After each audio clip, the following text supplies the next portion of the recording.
अस्सलाम वालेकुम। पाकिस्तान या जर्मनी में रहने वाले मेरे पाकिस्तानी बहन भाइयों, आप सब के लिए ये बड़ी न्यूज़ है कि वो तमाम लोग जो अपने स्पाउस का या अपनी वाइफ का पाकिस्तान से जर्मनी के लिए फैमिली रीयूनियन वीज़ा अप्लाई कर रहे हैं ना, और उनको जर्मन लैंग्वेज A1 एग्ज़ाम के लिए अपॉइंटमेंट नहीं मिल रही। उनका मसला जो है ना जर्मन एम्बेसी ने सॉल्व कर दिया हुआ है। आज से तकरीबन 1 साल पहले जर्मन एम्बेसी ने अपनी वेबसाइट पे लिखा हुआ था कि हम सिर्फ़ और सिर्फ़ गोएथे इंस्टीट्यूट से पासशुदा A1 जर्मन एग्ज़ाम एक्सेप्ट करेंगे। लेकिन आपको पता है कि गोएथे इंस्टीट्यूट की इस वक़्त कैपेसिटी इतनी ज़्यादा नहीं है, और आप जब अपॉइंटमेंट बुक करने बैठते हैं तो वो फिर इसकी मिसाल ऐसे ही जैसे ट्रक की बत्ती के पीछे लगना। यानी कि आप जो ना अपॉइंटमेंट बुक करने बैठते हैं तो आपको अपॉइंटमेंट मिलती ही नहीं। वहाँ पे लोग अप्लाई करने वाले ज़्यादा हैं और आगे से उनके पास कैपेसिटी कम है। तो उसका हल जर्मन एम्बेसी ने ये निकाला है कि अब जो है ना उन्होंने अपनी वेबसाइट को अपडेट किया है, जिसके अंदर उन्होंने लिखा है कि आप जो है ना सिर्फ़ और सिर्फ़ गोएथे इंस्टीट्यूट से नहीं, बल्कि आप 4 मुख्तलिफ लैंग्वेज इंस्टीट्यूट से सर्टिफ़िकेट ला के हमें दे सकते हैं। जिसमें शामिल है जी OSD, यानी कि ऑस्ट्रियन लैंग्वेज डिप्लोमा, कि यानी कि OSD से अगर आपने A1 जर्मन लैंग्वेज एग्ज़ाम किया तो वो भी कबूल है। इसके अलावा अगर आपने टैक्स से जर्मन एग्ज़ाम किया तो वो भी कबूल है। अगर आपने गोएथे इंस्टीट्यूट से जर्मन एग्ज़ाम किया तो वो भी कबूल है।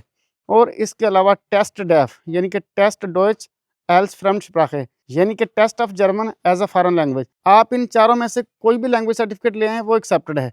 तो पाकिस्तान में अब आप देखें कि किस-किस जगह पर ये वाले इंस्टीट्यूट जो ना लैंग्वेज कोर्स ऑफ़र कर रहे हैं। OSD वाले लाहौर में भी ऑफ़र कर रहे हैं और कराची में भी ऑफ़र कर रहे हैं।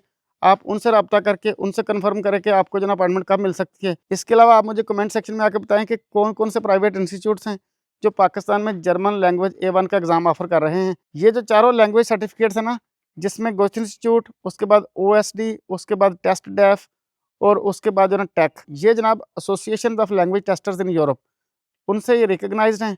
अब इनमें से कोई भी इदारा पाकिस्तान के अंदर अगर जर्मन लैंग्वेज A1 का एग्ज़ाम ऑफ़र करे ना, तो आपने एक चीज़ का ख़्याल रखना कि ये जो एग्ज़ाम सेंटर है ना, ये वाला प्राइवेट इंस्टीट्यूट जहाँ पे आप OSD का एग्ज़ाम देने जा रहे हैं, ये OSD के साथ एफ़िलिएटेड हो, OSD से अप्रूव्ड शुदा हो। इसी तरीके से अगर कोई टेक का एग्ज़ाम देने जा रहा है A1 का, तो वो प्राइवेट इंस्टीट्यूट टेक से अप्रूव्ड शुदा हो, या टेक से रिकॉग्नाइज्ड हो, या टेक के साथ जो है एफ़िलिएटेड हो। इन चीज़ों का आप ख़्याल रखिएगा। बाज़ औक़ात ये होता है कि कुछ लोगों ने अकेडमीज़ बनाई होती हैं और वो कहते हैं कि हम भी A1 का एग्ज़ाम कंडक्ट करते हैं, लेकिन उनका एग्ज़ाम जो ना इन मुतल्लिका अदारों से अप्रूव्ड शुदा नहीं होता है। फिर वो जो ना एम्बेसी के अंदर एक्सेप्ट नहीं होता, वो सिर्फ़ अपना ही सर्टिफ़िकेट आपको देंगे, लेकिन उनका सर्टिफ़िकेट आगे एम्बेसी में एक्सेप्टेड नहीं होगा। अब आपने मुझे कमेंट सेक्शन में आके बताना है कि पाकिस्तान में किस-किस जगह पर A1 का जो ना एग्ज़ाम हो रहा है, गोएथे इंस्टीट्यूट के अलावा, मिसाल के तौर पे OSD का या टेक का या टेस्ट डेफ का। इसके अलावा आपने कमेंट सेक्शन में ये भी बताना है कि अगर कोई A1 का एग्ज़ाम ऑफ़र कर रहा है, तो अपकमिंग एग्ज़ाम कब आ रहा है और उसकी फ़ीस कितनी है। अदरवाइज़ ये कि मैं आपको कुछ दिनों तक मुकम्मल लिस्ट दे दूँगा कि पाकिस्तान के अंदर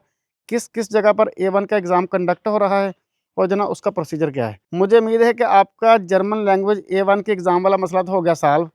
अब अगर आप फैमिली रीयूनियन वीज़ा पे अप्लाई कर रहे हैं, तो आप जो ना मेरी वीडियोज़ को देख के बड़ी आसानी के साथ खुद अप्लाई कर सकते हैं। अगर आपको मेरी वीडियोज़ देख के भी समझ ना लगे, तो मैं भी फैमिली रीयूनियन वीज़ा की सर्विसेज़ दे रहा हूँ।